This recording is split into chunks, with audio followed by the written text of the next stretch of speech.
e pela oportunidade de estar com os amigos fraternos da doutrina que esposamos, trazendo o abraço muito fraterno dos nossos companheiros da Associação Nosso Lar. Merece profunda reflexão a obra de André Luiz.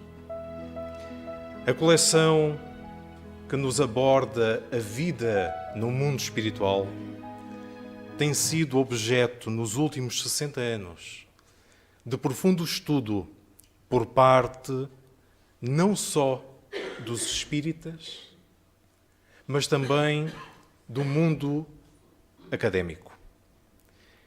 Porque André Luiz antecipou em algumas obras revelações que paulatinamente a ciência tem vindo a demonstrar, confirmando-nos a imortalidade da alma e dando-nos uma profunda convicção de que esta doutrina nos abre, nos escancara os horizontes do conhecimento, permitindo-nos perceber a dinâmica da vida. De entre as inúmeras questões abordadas por André Luiz, uma delas tem suscitado sempre muitas reflexões, nomeadamente a alienação mental, que, segundo o autor, padecem muitos espíritos. Observando a obra Evolução em Dois Mundos,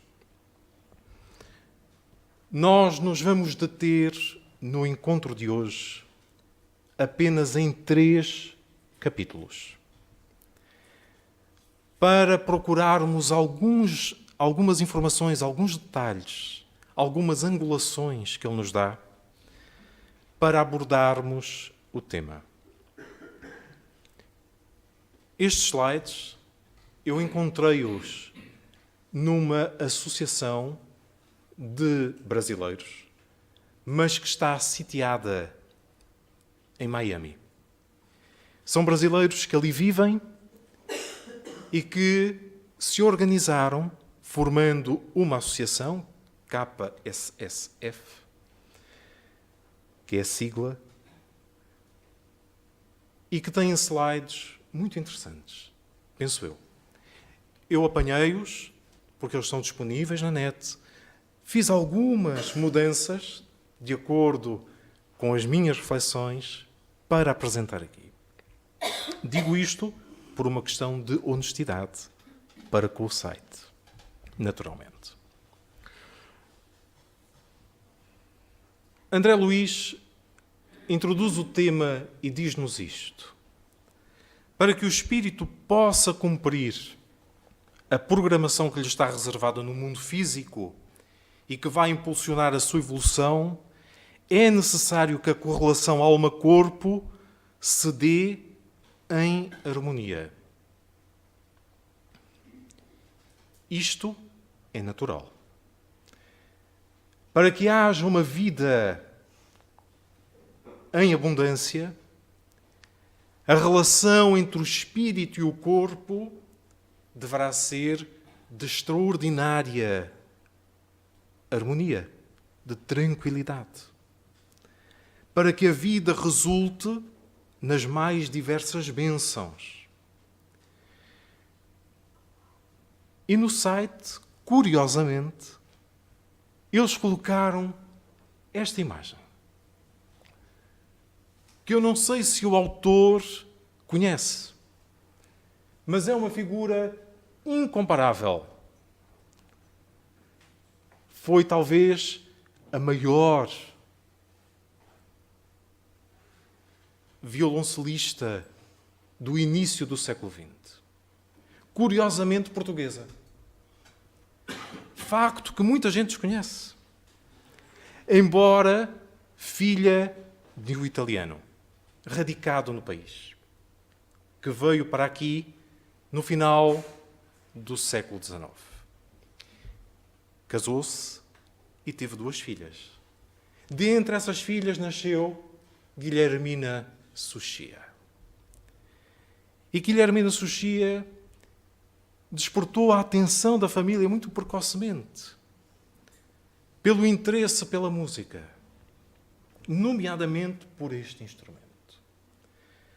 De tal forma que eles reuniram tudo o que tinham para lhe possibilitar estudos em Berlim, que à época, conjuntamente com Paris, era o centro do mundo da atividade cultural na Europa. E estando ali em Berlim, ela quase que esgotou os recursos da família. Mas valeu a pena. Aos 17 anos, ela apresenta-se a solo com a orquestra, interpretando um concerto de Lalo. O êxito não poderia ter sido maior. Mas, na realidade, no início, ela causou espanto. Porque ao entrar na sala e ao sentar-se, ela não colocou o instrumento na posição que era habitual até ali. Porque não era permitido às mulheres tocar de pernas abertas. Elas tocavam sentadas lateralmente e o instrumento apoiado sobre o colo. O que era profundamente desagradável nas palavras de Guilhermina, porque obrigava a um esforço enorme, virando toda a caixa torácica à pressão da medula para lá do braço, que teria de fazer um esforço titânico para ferir as cordas à distância a que estava, atendendo à dimensão do próprio instrumento. Então ela revolucionou a forma de tocar. Sem qualquer problema, sem qualquer preconceito. Ela avançou, abriu suavemente as pernas que ficavam encobertas pelo vestido comprido e colocou o instrumento no meio das pernas. E à medida que a sinfonia avançava e ela entrava, o público ficou expectante, mas entusiasmado. Porque nunca ninguém tocara daquela forma.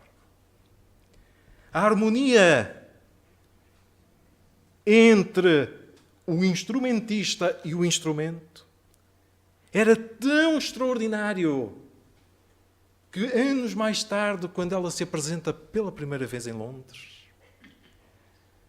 um dos maiores críticos de música vem dizer: na realidade, a senhorita Suchia não é possuidora de um instrumento. Ela é o próprio instrumento. Tal era a harmonia. Graças a isto, foi-lhe oferecido um violoncelo peculiar, um Stradivarius. E mais tarde, com o avanço da fortuna, ela se permitiu comprar um segundo violoncelo de 1754. A imagem ilustra de maneira incomparavelmente bonita aquilo que André Luiz nos quer dizer. Para que haja harmonia no corpo, é necessário que a correlação alma e corpo, que é o templo para a manifestação do espírito, se dê de maneira suave. Observamos aqueles indivíduos tranquilos, serenos, de brilho nos olhos, que parece nunca estar exaustos, que levam a vida tranquilamente, sem correr atrás dela. São estes indivíduos que gozam desta harmonia, porque o Espírito é que dirige o corpo. E ao dirigir, dirige um instrumento para que ele obedeça à sua direção, nas palavras de André Luiz. Quando assim não ocorre, naturalmente nós teremos algo diferente, algo distinto. E André Luiz nos conduz no texto à seguinte reflexão. Passamos de ordinário pela vida, mas não conseguimos concretizar todos os nossos anseios, todos os nossos sonhos. Guardamos frustrações, ansiedades, angústias. E à medida que a vida avança para aqueles que pressentem o seu declínio e a saída do corpo, estas dificuldades emocionais se vão agigantando. Porque o indivíduo vai percebendo que foi tudo muito célere, foi tudo muito rápido. E houve coisas que queria fazer e que não fez. Houve emoções que gostaria de ter tido no íntimo, na alma, e não logrou, por qualquer circunstância. E fruto disso, assevera André Luiz, a maioria, não estamos a falar de poucos, a maioria dos espíritos desencarnados se encontra numa situação de alienação mental. Ora, nós que estamos no corpo, estamos neste percurso. E, naturalmente, isto nos merece reflexão, porque o conhecimento nos inibe de muitas coisas. Então, nessa perspectiva, vamos fazer esta viagem com André Luiz para perceber o que é que ele nos vai dizer. Esta alienação mental, naturalmente, é um estado de desarmonia. Que resulta do quê? Que resulta dessa relação desarmónica, desestruturada, entre a mente e o veículo físico. Entre a manifestação do espírito no corpo em que se manifesta. Ora, naturalmente, todos nós sabemos que a nossa existência presente é o resultado de um percurso multimilenar. Mas, simultaneamente, nós somos os arquitetos e os engenheiros do nosso futuro.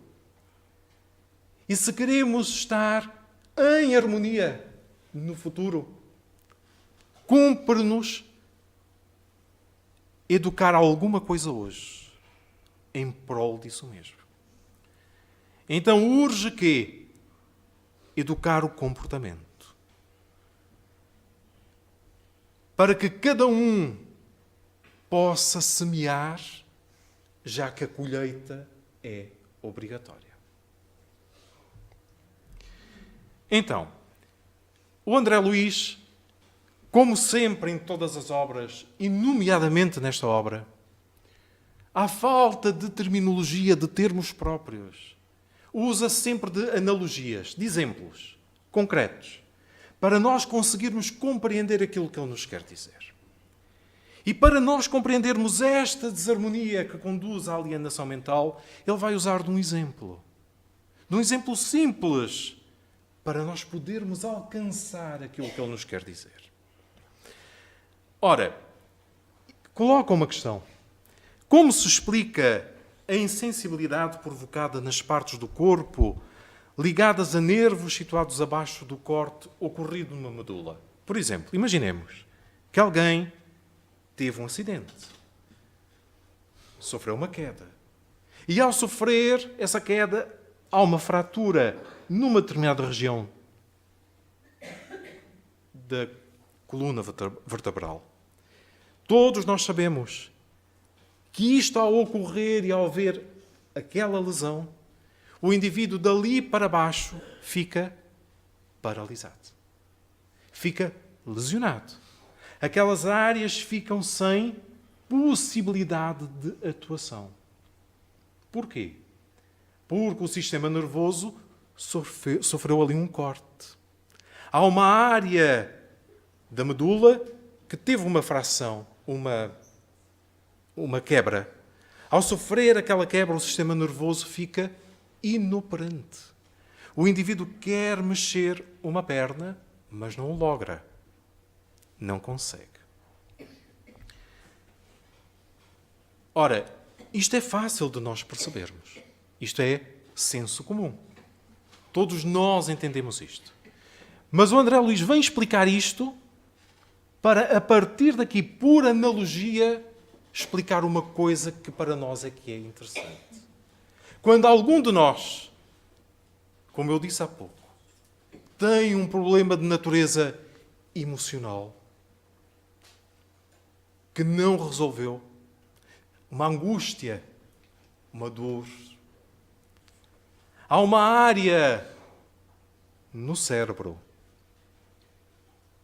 que vai apresentar uma lesão. E essa lesão é semelhante, por analogia, à lesão que alguém sofre quando tem um problema e fica paraplégico. Ou seja, há uma área que, do ponto de vista emocional, fica parada. Por exemplo, no século XIX, Broca nos ensinou, através de inúmeras experiências, que quando alguém tem afasia, não pode falar, é porque há um problema na terceira circunvalação do lado esquerdo do cérebro. Houve ali uma pancada, houve algo que lesionou e o indivíduo, ainda que queira, não consegue falar. Mas quando nós levamos para o mundo espiritual uma angústia, uma depressão, um problema mal resolvido, como é que isso se manifesta no mundo espiritual? Manifesta-se através de uma dificuldade íntima. E essa dificuldade íntima, diz o André Luís, é uma alienação. Porquê? Porque nós todos estamos no corpo. E o corpo é algo de extraordinário. Muitas vezes nós estamos a pensar uma coisa, mas dizemos outra. Às vezes nós sentimos algo, mas a cara não reflete, o rosto não reflete. Nós temos uma máscara. Mas no momento em que deixamos o corpo e partimos para o mundo espiritual, a máscara caiu. Não temos mais como esconder. E o espírito, ao sentir isto, a emoção descontrolada, a angústia, o medo, o desprezo, o desamor, o desencanto, o ódio, o remorso, se agigantam. Porque ele não tem mais como demonstrar que não pensa assim, que não sente assim. Então ele experimenta normalmente uma fuga espetacular. Uma fuga. Que é a ausência de enfrentar a dificuldade. A ausência de enfrentar o problema. Que alguns, ainda no corpo, vivem e passam para a loucura. Mas muitos de nós vivemos uma vida dupla. Roubamos o erário público. Fazemos coisas que pensamos que ninguém viu. As malhas da justiça não nos alcançaram. Mas ao chegar ao mundo espiritual, as verdades se apresentam. E o indivíduo não tem mais como fugir. Daí o André Luiz afirmar que a maioria dos espíritos desencarnados experimentam uma alienação mental, uma fuga espetacular. Porque não têm coragem de enfrentar aquela circunstância. Eu faço-me entender?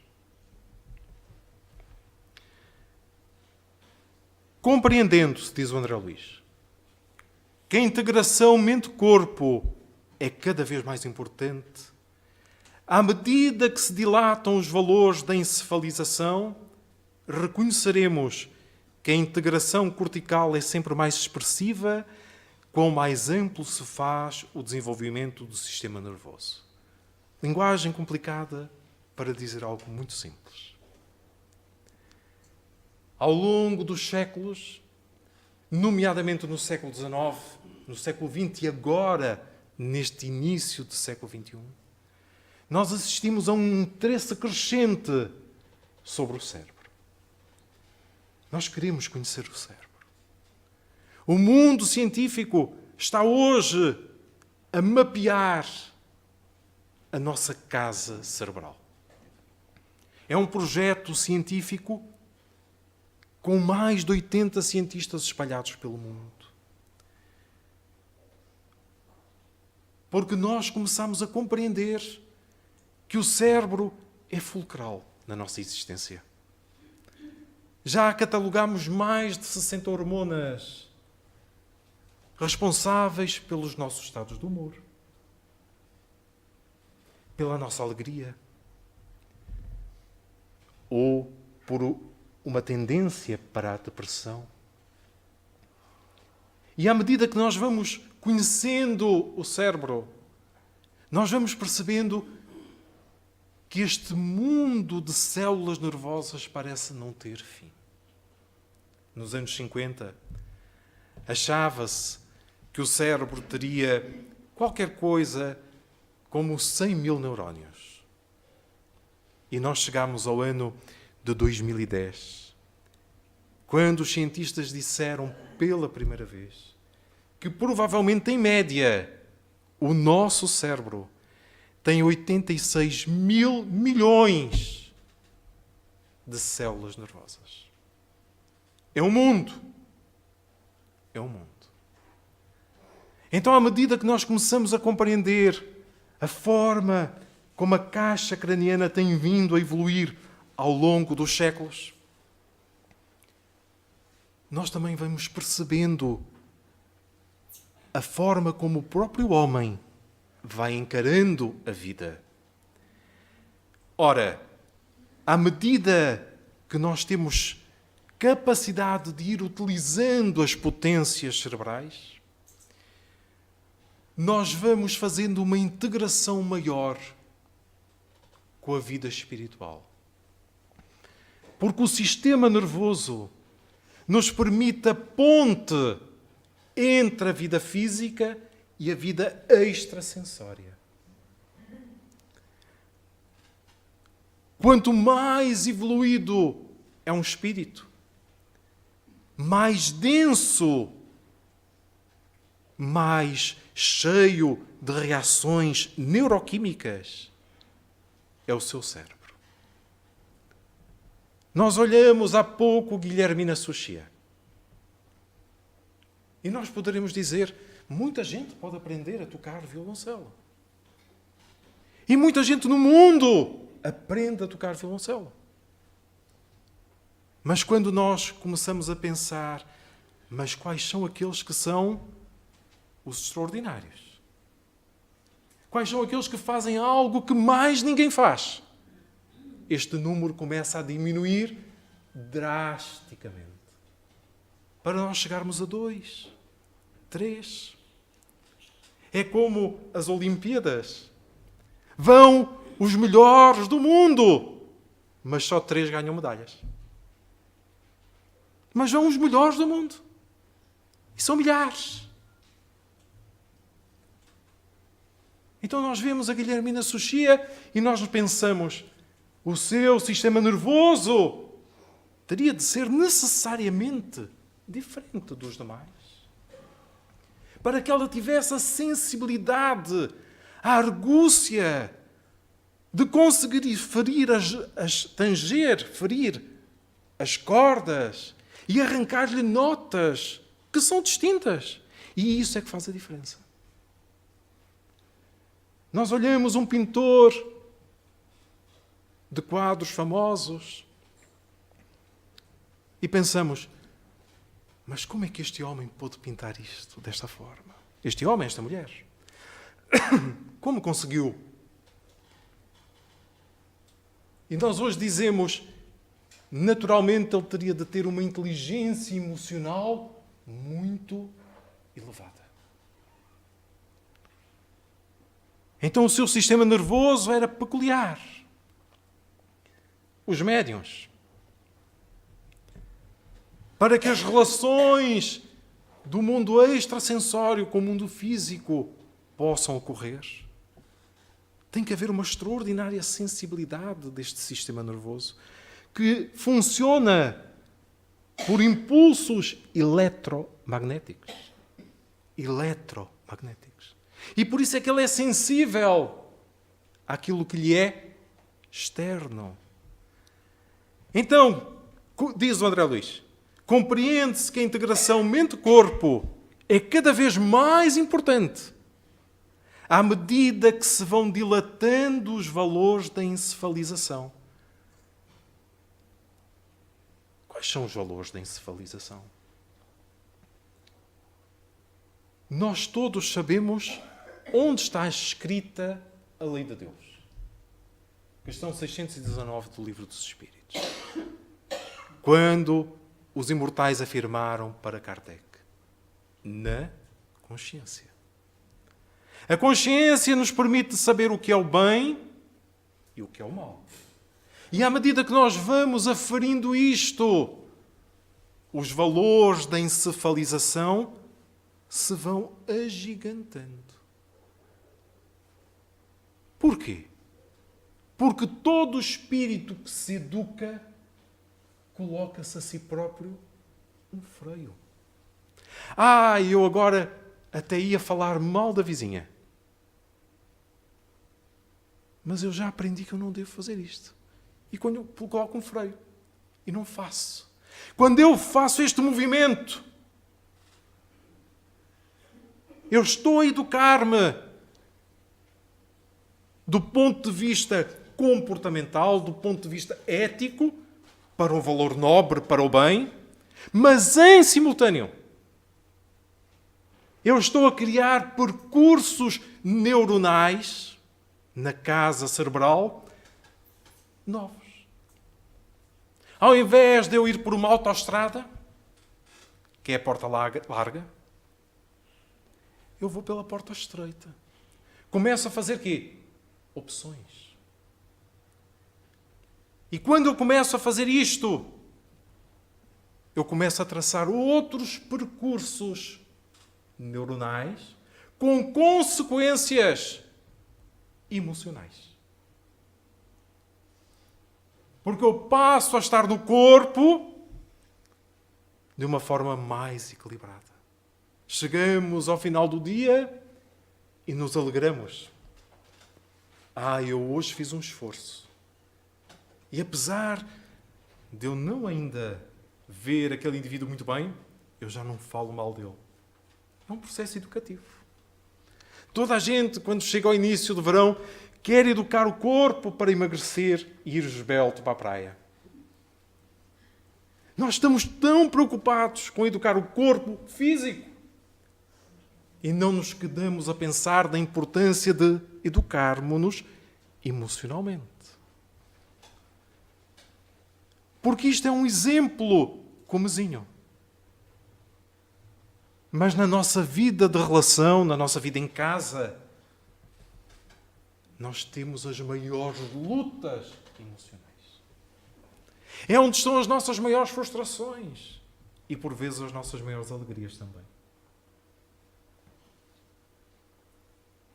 À medida que nós vamos tendo a coragem de enfrentar as dificuldades, sem deixar, sem postergar para mais tarde, sem deixar para amanhã, mas passar a enfrentar hoje. E o enfrentar hoje é percebermos quem somos, que é a grande proposta de Santo Agostinho. Então a nossa consciência se modifica. E estes valores vão nos permitindo uma integração maior. Então, quanto mais desenvolvido é o espírito, mais desenvolvido é o seu sistema nervoso. É óbvio, não é? É óbvio. Um parágrafo denso para explicar isto. Ora, o córtex encefálico é responsável pelo governo dos sentidos, diz o André Luiz, e as ações físicas do ser, através da união centrocerebral do perispírito ao centro coronário do corpo físico. Todos nós sabemos que o nosso córtex é a parte mais primária, mais básica do nosso cérebro. Todos nós sabemos isto. Mas, na realidade, não é, embora sendo fundamental, se nós sofrermos uma queda, um golpe nesta região, invariavelmente nós desencarnamos no momento, no ato. Porque governa os movimentos involuntários, como respirar, como um batimento cardíaco, por exemplo, que são vitais. Então, o indivíduo tem a quebra momentânea. Mas à medida que nós vamos educando o ser em que estamos, como eu dizia há pouco, estas regiões têm um encontro muito suave com o centro do cérebro. No centro do cérebro está uma glândula que se chama pineal. Hoje, alguns neurocientistas e neuropsiquiatras dizem que a pineal é o centro da alma. Porque observaram em pesquisas extraordinárias que à medida que qualquer indivíduo, independentemente da sua religião, da sua cultura, homem, mulher, da sua idade, pense em algo ligado à divindade, esta glândula se abre num feixe de luzes. As pesquisas atuais do Dr. Sérgio Filipe de Oliveira, em São Paulo, que é uma consequência de vários estudos feitos nos últimos 30, 40 anos, em várias partes do mundo, vêm-nos demonstrando aquilo que até hoje nós só apenas verbalizamos. Pensemos em Deus e Deus manifesta-se na nossa intimidade. A glândula se abre nesse feixe de luz. E o que é extraordinário é que ao fazer este movimento, ela vai equilibrar a química neuronal.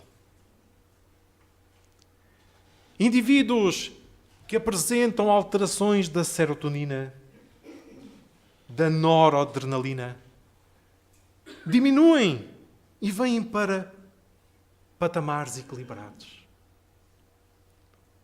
Saindo do torpor da depressão. Conheci um jovem de 70 anos, na nossa cidade, que depois de se ter afastado compulsoriamente no dia em que fez 70 anos do serviço, porque trabalhou até o último limite, entrou numa depressão. Porque não sentia prazer em fazer mais nada. O seu objetivo aparentemente tinha cessado na vida. E ele entrou numa depressão profunda. Correu vários psiquiatras. E um amigo disse-lhe, mas olha, tu vais procurar pessoa X. E ele veio ter comigo. Nós conversámos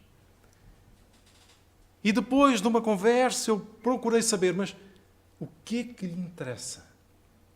Só há uma coisa que me interessa depois do meu trabalho. Eu gosto de arte. Mas naturalmente eu não tenho obras de arte em casa. Eu não tenho quadros. Então eu falei, àquela época, com a conservadora do museu da nossa cidade. Uma pessoa muito amiga, muito íntima. E pedi-lhe uma licença especial para que todos os dias, depois do museu abrir às 10 da manhã, ele pudesse visitar o museu, pagando um valor que corresponderia a uma cota anual. Depois de lá ter ido, conduzido por nós, ele passou a frequentar todos os dias o museu, exceto à segunda-feira, que estava fechado. E à medida que ele ia visitando os quadros e correndo as galerias do museu, ele saía um pouco mais alegre, mais feliz. E foi saindo paulatinamente daquele estado. Conduzimos-lo para fazer pequenos trabalhos, pequenas tarefas, ocupar o tempo. E hoje eu posso dizer que ele está com 84 anos. Jovial. E saiu do torpor da depressão. Não toma nada. E está feliz. Porque à medida que ele ia visitando aqueles quadros, que é a manifestação do belo, a manifestação do belo é a presença de Deus em nós, perto de nós. Ele ia saindo daquela angústia. A pineal contribuía para que a serotonina fosse caindo na corrente sanguínea e a depressão se foi aligeirando suavemente. Todos nós temos que encontrar interesses na vida. A mente é polivalente para isto mesmo.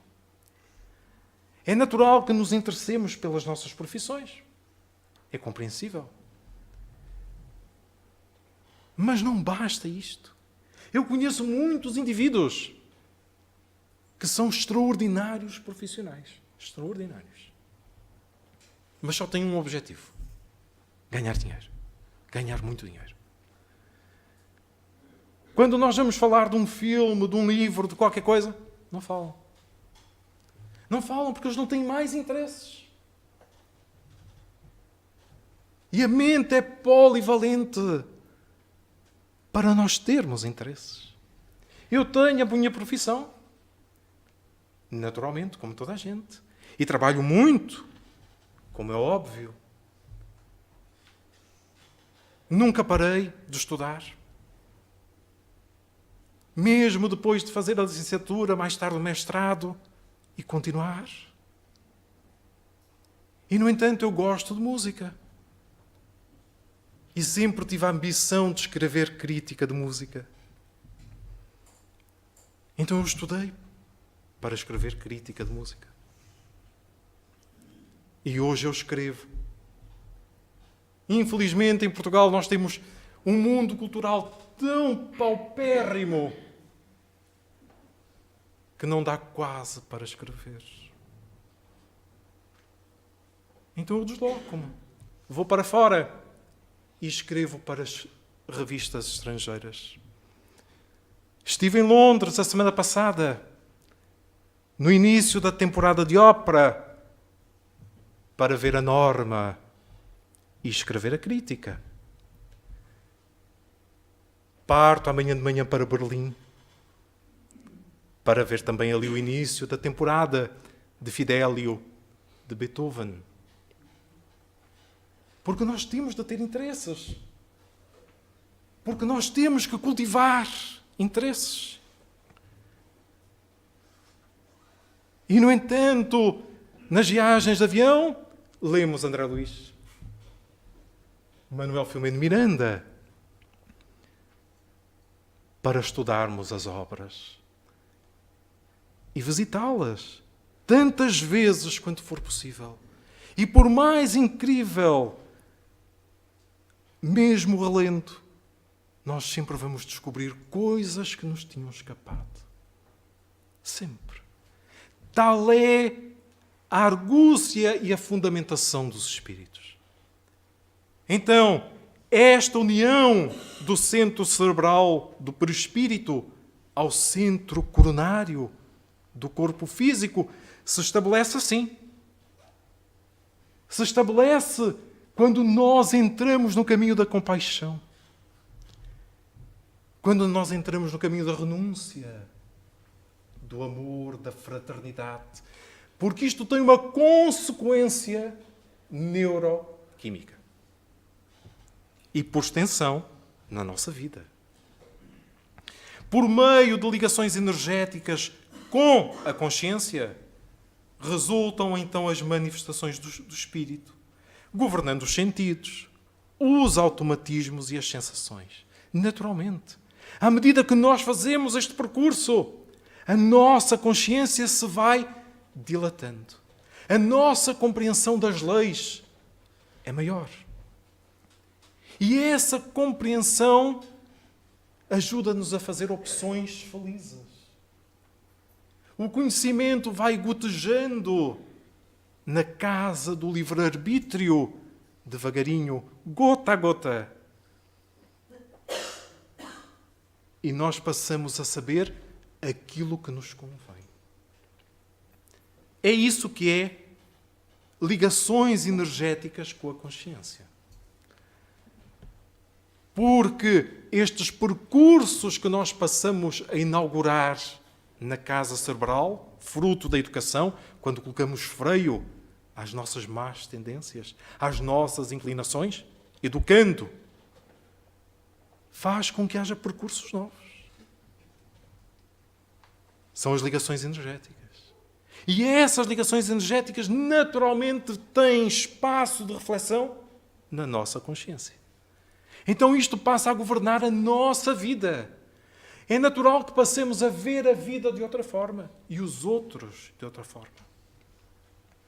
Quando nós chegamos à casa espírita, o grande impacto que a maioria sente, eu pelo menos falo por mim, é pensar como eu era e o que eu tenho de fazer para mudar. Então, a forma de estar no mundo se altera. E, por extensão, os nossos automatismos. Os automatismos são aqueles comportamentos que nós fazemos naturalmente, espontaneamente.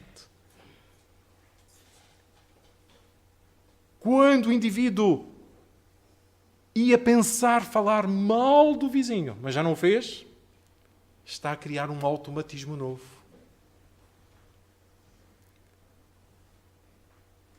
Isto é educar.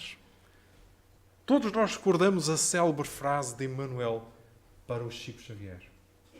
Quando lhe propôs o percurso, naquele início, quando o Chico ainda tinha 21 anos. E o Emmanuel só lhe pediu 3 coisas. Educação, educação, educação. O que é que a vida nos pede? Educação. Quando nós somos crianças e gatinhamos e temos a ânsia de nos erguer para começar a andar e caímos e voltamos a fazê-lo, nós estamos aqui a educar o sistema nervoso para que ele ganhe engrenagem suficiente para dar passos seguros, ter equilíbrio. É governar automatismos. Quando nós passamos a educar o desconcerto das nossas emoções, por consequência também vamos estabelecer automatismos novos. Há automatismos na casa mental.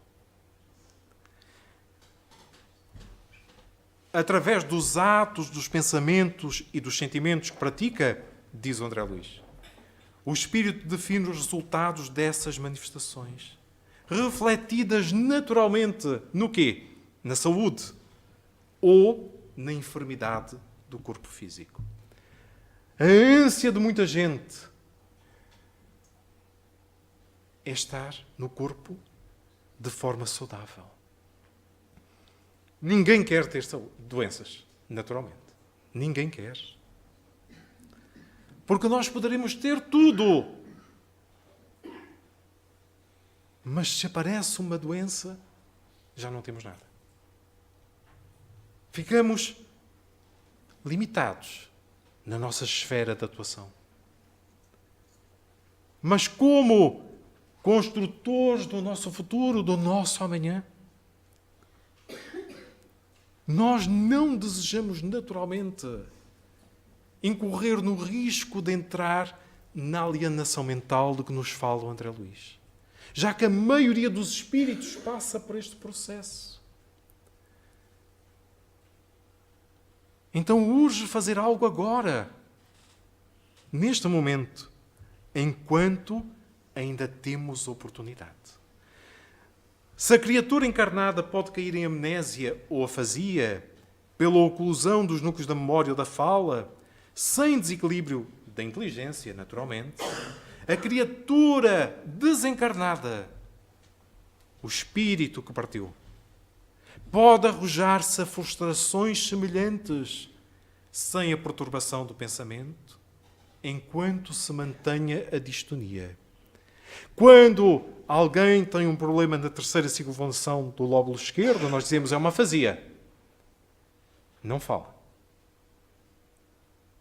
Mas quando nós partimos para o mundo espiritual e levamos uma área bloqueada do ponto de vista emocional, que nome é que se lhe dá? Distonia. Para nós percebermos a linguagem do André Luís. Então, estas perturbações do pensamento nos acompanham. Porque nós somos herdeiros da nossa vida. E é preciso limpar estas distonias. Graças à psiquiatria, à psicologia, nós começamos a adentrar de uma maneira estonteante nestes quadros dos comportamentos desviantes. A tal ponto que nós hoje dizemos aquele indivíduo é um mentiroso compulsivo. E a psiquiatria tentou e arranjou um mecanismo, um pequeno fármaco, para lhe criar um bloqueio à medida que ele toma o fármaco, para inibi-lo de mentir. Então os mentirosos compulsivos hoje têm um percurso diferente de há 20 anos. Porque nós temos forma de ajudá-los a ter uma vida mais equilibrada. A Joana de Ângeles, através da obra monumental na área da psicologia, nos informa do quê? Da necessidade de estarmos no corpo e libertarmos os complexos de culpa. Para não sermos vítimas desses complexos ao chegar ao mundo espiritual. O próprio André Luís, no primeiro capítulo do primeiro livro, O Nosso Lar, acaba o primeiro capítulo com uma frase espantosa, conclamando-nos: soai agora, para não terdes de chorar depois.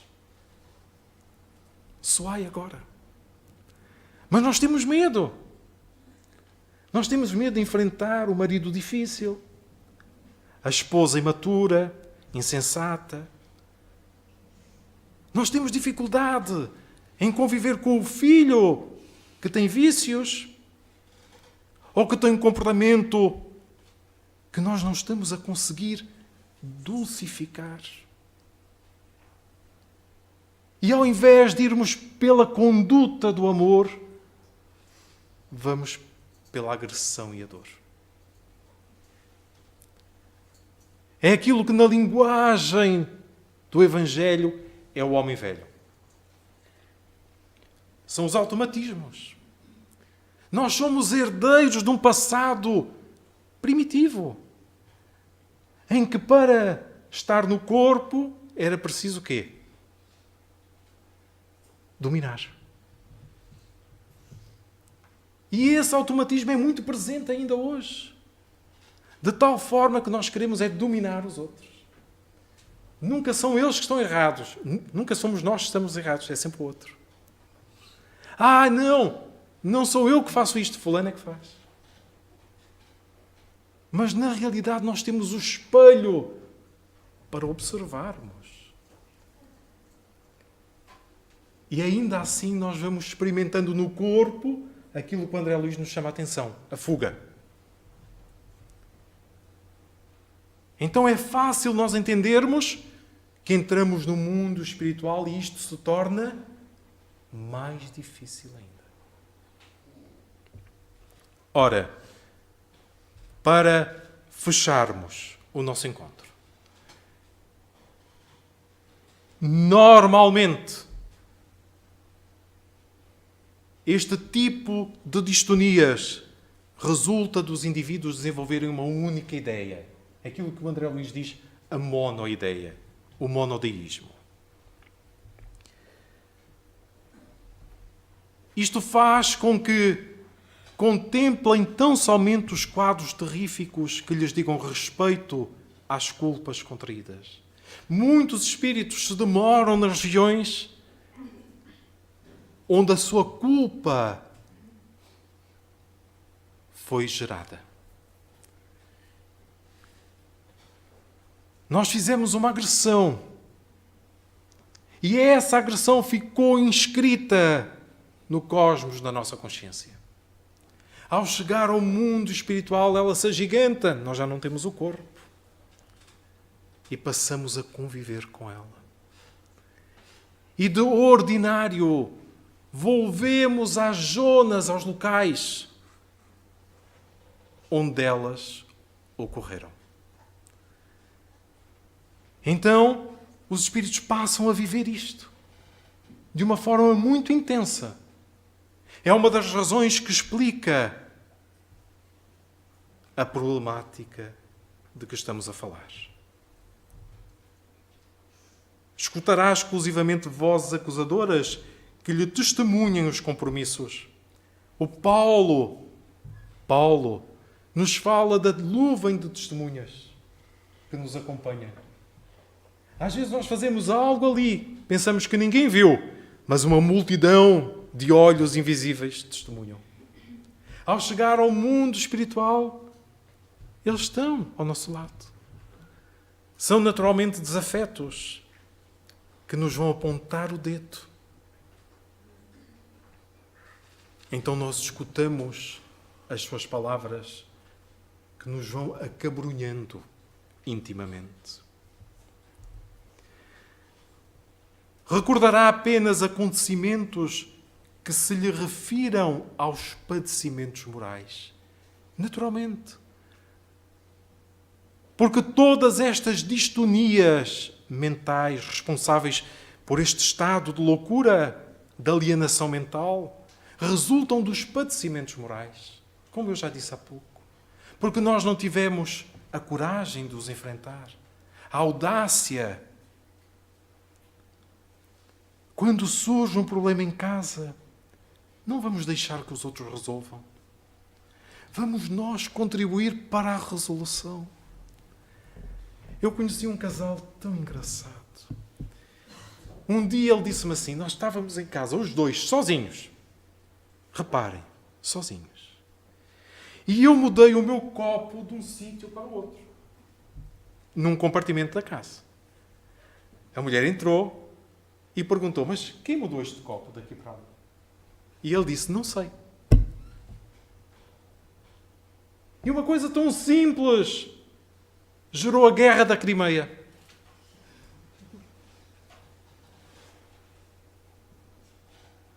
Porque nós acumulamos tantas angústias por não falarmos, que o desamor em determinados momentos toma conta. e aproveitamos uma coisa que não vale nada para pôr para fora. Quando era tão simples para ele dizer, olha, fui eu que mudei. Eu agarro e ponho ali. E já estava. Mas o orgulho não deixa. O orgulho não deixa. Nós somos infantis no comportamento. Os espíritos, do ponto de vista moral, nos tratam como crianças. Porque nós, apesar de grandes no corpo, temos comportamentos infantis. E por isso é que os psicólogos vêm dizendo que a humanidade, do ponto de vista psicológico, está num estado de um patamar muito diminuto em termos evolutivos. O que vai de encontro ao que o André Luiz nos diz. O desencanto de muitos casais depois de 10, 15, atualmente às vezes ao final de 15 dias. É a ausência da ternura. É a ausência de se ser honesto. Porque quando nós dizemos uma verdade, não temos que agredir ninguém. O Emmanuel tem uma expressão belíssima quando ele diz: a verdade é como um diamante. Mas ninguém pode atirar um diamante na cara de outra pessoa. Porque vai ferir muito. Vai doer. É preciso envolver o diamante em algodão e ofertá-lo suavemente. E quem recebe, à medida que se desvelar aquela verdade, sentirá um profundo reconhecimento e alegria e ternura por quem lhe ofereceu isto. E os casais hoje experimentam isto. Esta ausência. Então, como vai havendo um desligamento ao longo do tempo, fruto de circunstâncias diversas, vai havendo o desamor, o desencanto, e vai-se perdendo aquele não sei quê dos momentos iniciais. Isto é muito comum na natureza humana. E sabendo nós que a maioria dos casais, as uniões são provacionais, elas estão a exigir no consórcio que cada um se eduque. Mas nós sempre queremos é educar o outro. Esquecidos que estamos que o grande esforço é de autoeducação. Preocupemo-nos mais connosco. O André Luiz ajuda-nos a fazer essa reflexão. Preocupemo-nos é connosco. Porque nós deixamos o corpo e cada um vai pelos próprios passos. Não há ninguém para nos dar a mão. Cada um segue o trilho até chegar à porta certa, naturalmente. E aí é que vai encontrar o consolo. Por isso é que o estado da passagem é diferente de indivíduo para indivíduo. Por isso é que esses estados umbralinos, como definiu André Luiz, na primeira obra Nosso Lar, são diferentes. O umbral é o local da passagem. Todos nós, para entrarmos aqui, passamos o umbral da porta. Mas o umbral do mundo espiritual, para uns leva dias, para outros leva horas. E para outros leva anos, séculos até.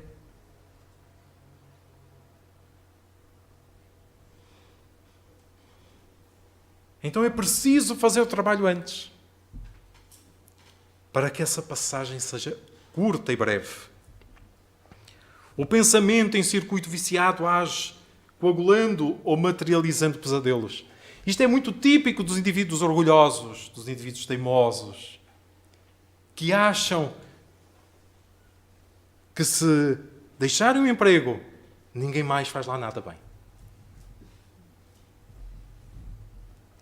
Mas às vezes os que lá estão dizem graças a Deus que eu fui embora.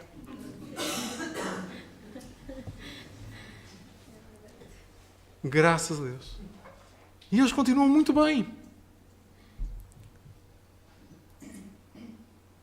O nosso pensamento não pode estar viciado. Não pode ter um mesmo circuito. A nossa mente é polivalente para nós termos circuitos saudáveis. Se algo nos atormenta, vamos resolvê-lo com honestidade. E o primeiro passo é o diálogo connosco próprios. Esta emoção eu não vivi. Quanta gente me diz assim: ela foi o grande amor da minha vida. Ele foi o grande amor da minha vida. E continuam a pensar que aquilo, se tivesse acontecido, tinha sido a coisa melhor do mundo. E vão partir para o mundo espiritual levando isto. E às vezes isto se torna um tormento, sem que o indivíduo perceba porquê. Mas torna-se um tormento. Nós não temos necessidade de fazer isto. Resolvamos as nossas questões, tendo um diálogo salutar connosco próprios. Se isto não aconteceu e eu segui a minha vida, vamos ver que aspectos bons ocorreram. O que se passou de bom? Que pessoas generosas eu encontrei, que situações incomparáveis. E o meu companheiro, a minha companheira, que até pode ser de difícil trato, mas tem isto de extraordinário. E tem aquilo outro. Quantas mulheres, quantos homens hoje passam a ferro? Não é tão bom nós chegarmos ao guarda-fato, apanharmos a roupa que alguém passou? Nós valorizamos isto? Às vezes nós nem pensamos. Um dia destes eu li uma coisa muito engraçada. Um homem conversava com a esposa no final da noite. E a determinada altura a esposa disse: olha, eu vou-me levantar e vou-me deitar. E despediu-se suavemente. Levantou do sofá, passou na cozinha, baixou o store, pôs o lixo lá fora, pôs a máquina a lavar, passou na casa de banho, fez mais não sei o quê, foi ao quarto, viu as crianças, pôs a mochila. De repente ele passa no corredor e diz assim: eu vou-me deitar. E já está na cama.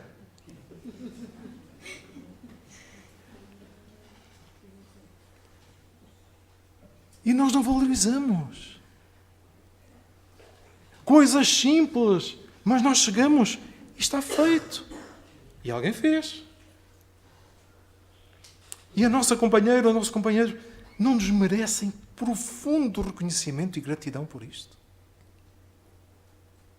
Que fazem isto anos a fio. Sucessivamente.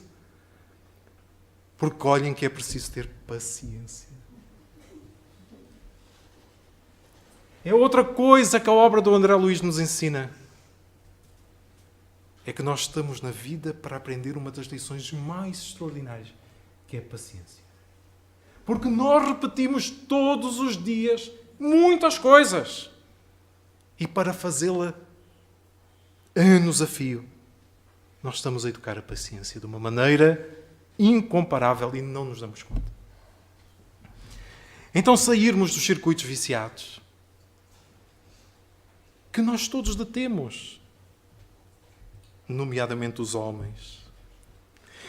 Justapõem-se às criaturas desencarnadas e estabelecem os painéis apavorantes em que a consciência culpada espia.